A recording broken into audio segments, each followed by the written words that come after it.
Burkina Faso is witnessing one of the most ambitious infrastructure drives in its recent history, with military leader Ibrahim Traorè placing road construction and public work at the center of his government's national development agenda. Since taking power, Traoré has repeatedly argued that economic sovereignty cannot be achieved without modern infrastructure, roads, bridges, highways, and public facilities. He says are not just construction projects, they are strategic investments that connect communities, strengthen trade, improve security, and reduce dependence on foreign fund development. At the heart of this vision is Fasomebo Initiative, a government-led program designed to accelerate road construction using locally available resources, Burkinabe engineers, and a state-owned equipment. The initiative seeks to transform transportation network while promoting self-reliance in infrastructure development. One of the flagship projects attracting attention across Africa is the construction of a new express linking the capital, Ouagadougou, to the country's second-largest city, Bobo Dioulasso, stretching approximately 332 kilometers. The highway is expected to significantly reduce travel time, improve the movement of goods and services, and strengthen economic activities between the two Burkina Faso most important commercial centers. Reports indicate that the project is being financed largely through domestic resources rather than external borrowing, a move the government described as a demonstration of national sovereignty. Du matériau naturel en la renforçant avec du caillou, du concassé. Donc on a fait le renforcement avec du concassé 0,31,5, donc du granit 0,31,5, pour essayer de relever donc la capacité donc, de ce matériau naturel là, afin de pouvoir le mettre à même de pouvoir supporter le trafic. Beyond the expressway, the government has announced broader plans to expand and modernize thousands of kilometers of road every year. The stated objective is to improve connectivity between rural farming communities and urban markets, making it easier for agricultural products to reach consumers while opening remote regions to greater economic opportunities. To support this massive construction effort, the government has invested heavily in engineering capacities. Hundreds of pieces of heavy construction equipment, including bulldozers, graders, excavators, compactors, and other public works machineries, have been handed over to state agencies responsible for executing road projects. Officials say this reduces reliance on foreign contractors and allow local engineers to take the lead in national development. Supporters of this administration argue that these projects represent more than physical infrastructure. They see them as symbol of broader national transformation aimed at rebuilding public confidence, creating employment opportunities, and demonstrating that African countries can undertake large-scale development projects using their own expertise and resources. Government officials have also emphasized that improved road infrastructure plays an important role in national security. In a country that continues to battle armed insurgency groups, better roads can improve the movement of security forces, enhance emergency response, and facilitate the delivery of humanitarian assistance to communities that have long been isolated by poor transportation networks. The infrastructure campaign extends beyond highways. New bridges, urban road rehabilitation projects, drainage systems, and modernization efforts are being rolled out in several parts of the country as authorities seek to reshape Burkina Faso's public infrastructure. Recent inaugurations have highlighted new bridge and roads projects as part of this broader push. However, while the scale and speed of these projects have generated administration among Africans, analysts also point to the challenges ahead. Burkina Faso continues to face security threats, economic pressure, and limited financial resources, raising questions about how quickly these ambitious plans can be completed and maintained over the long term. Still, supporters believe the government's infrastructure drives marks a significant shift in national priorities, placing roads, transportation, and domestic industrial capability at the forefront of Burkina Faso's development strategy. Les jeunes travaillent à faire en sorte qu'on puisse utiliser les matériaux locaux au niveau du Burkina, parce que importer des matériaux de l'extérieur, ça revient cher et souvent. As a construction continues across the country, another important question is beginning to emerge.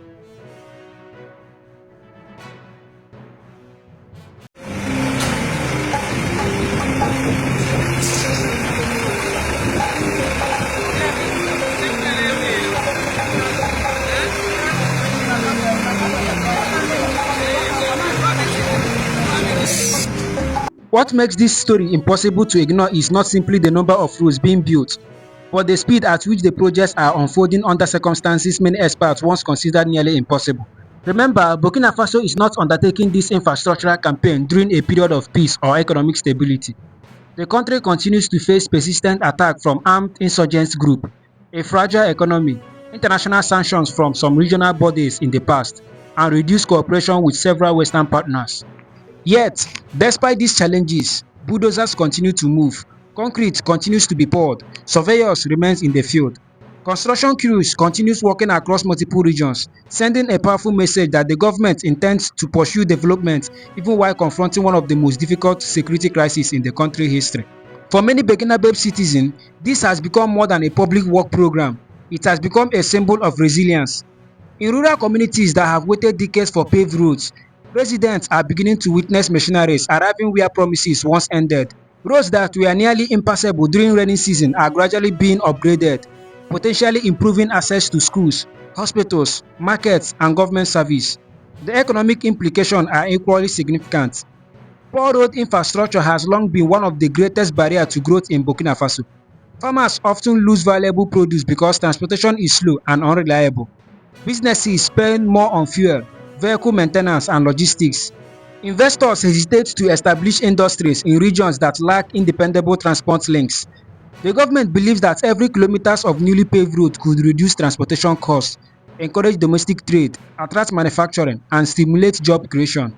And that is where Ibrahim Traore's strategy becomes particularly ambitious. Rather than treating infrastructure as a separate sector, his administration is presenting road as a foundation upon which agriculture, mining, industry, education, healthcare, and national security can expand together. Officials argue that no nation can industrialize if factories cannot receive raw materials, if farmers cannot reach buyers, or if emergency service cannot reach remote communities quickly.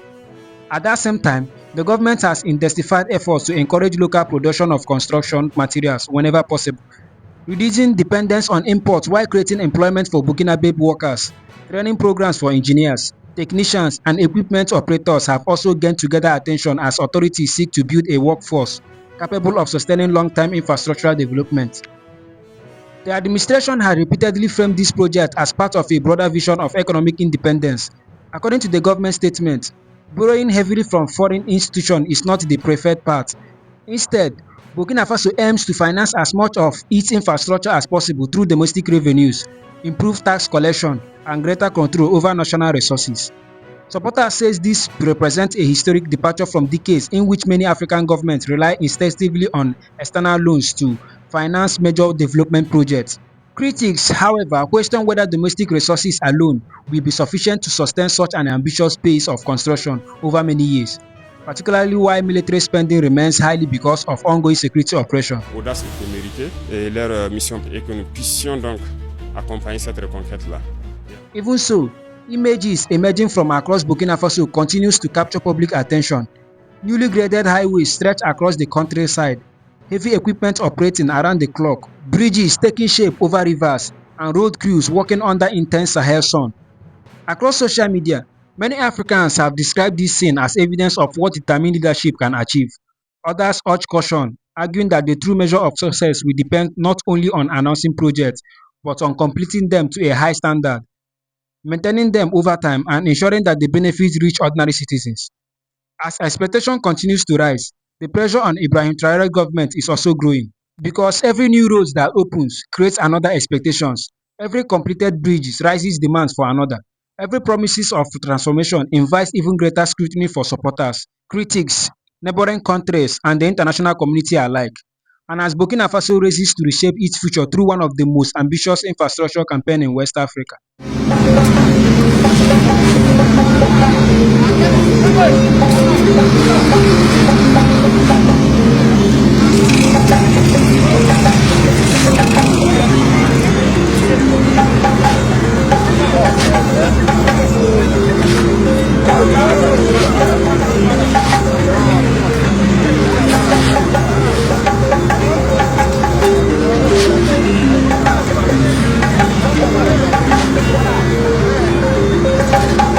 Whether this ambitious infrastructure drives ultimately transform Burkina Faso's future remains a question only time can answer.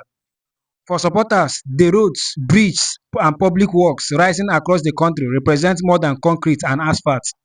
They are symbols of national determination, self-reliance, and a belief that development must continue even in the face of insecurity and economic hardship. For critics, however, the real test has only just begun.